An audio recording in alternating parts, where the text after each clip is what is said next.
Bonjour à tous, bienvenue dans notre guidance thérapeutique du mois. Et je vais vous demander, comme d'habitude, de choisir entre le cadre blanc, le cadre vert et le cadre orange, de manière à découvrir quelle sera votre thérapie. À tout de suite, groupe 1.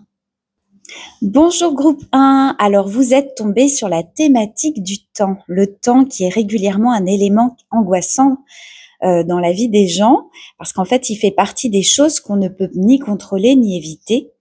Et on est souvent impuissant face au temps qui passe.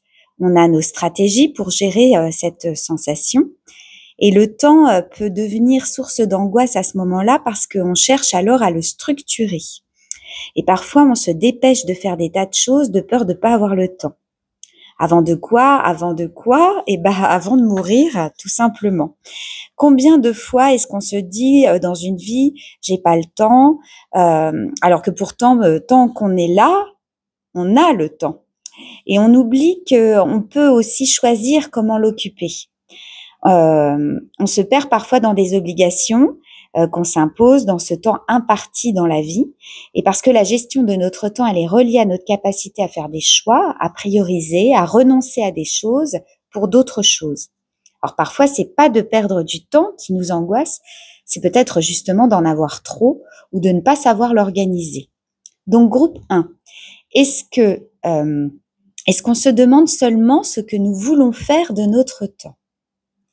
Et vous, est-ce que vous avez souvent la sensation de ne pas avoir le temps?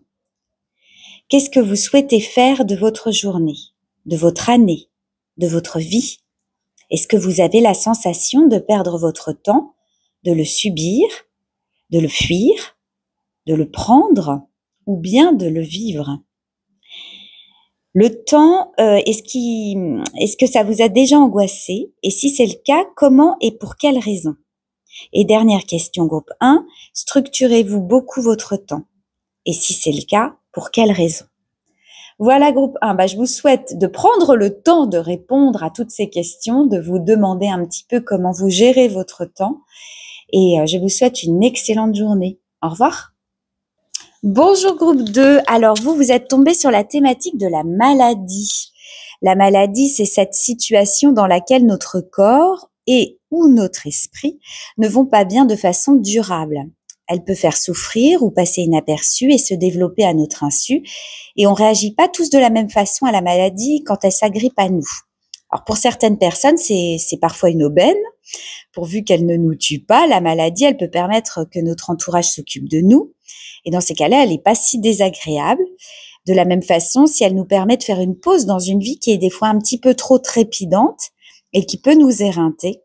Et pour d'autres, la maladie, elle évoque automatiquement la mort. Et même quand il s'agit d'un petit rhume. La mort physique, mais aussi la mort d'activité qu'on ne peut plus faire si on est trop affecté. Et dans ce cas, elle peut être insupportable. Et dans d'autres situations, la maladie, elle devient une partie de notre identité. Elle fait partie de nous et on se définit en partie à travers elle. Et dans ce cas-là, c'est pas toujours simple de lui redonner sa juste place.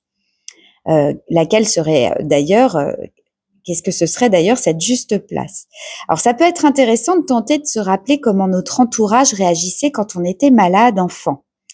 Ça nous donne parfois des indications sur notre manière en fait d'y réagir aujourd'hui. Alors la maladie, elle est parfois aussi celle de nos proches et de la même façon, on n'y réagit pas tous de la même façon. Donc groupe 2, face à votre maladie, est-ce que vous êtes isolé?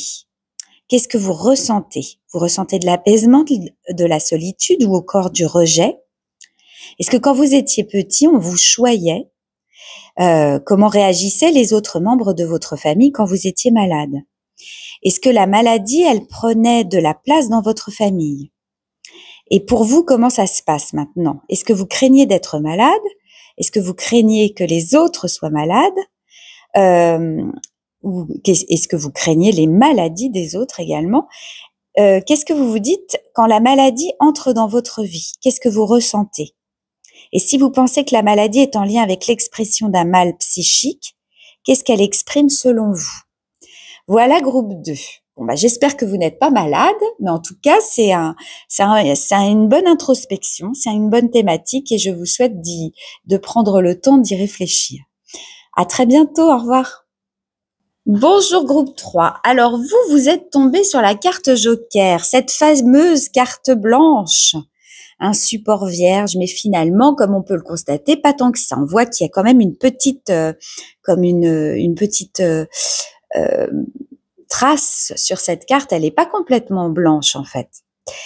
Mais la page blanche, qu'est-ce que c'est? C'est une page à remplir, une page vide, une page où il y a rien, une page au contraire où c'est le contraire de noir, où elle est blanche comme libre d'y voir ce que chacun a besoin d'y voir.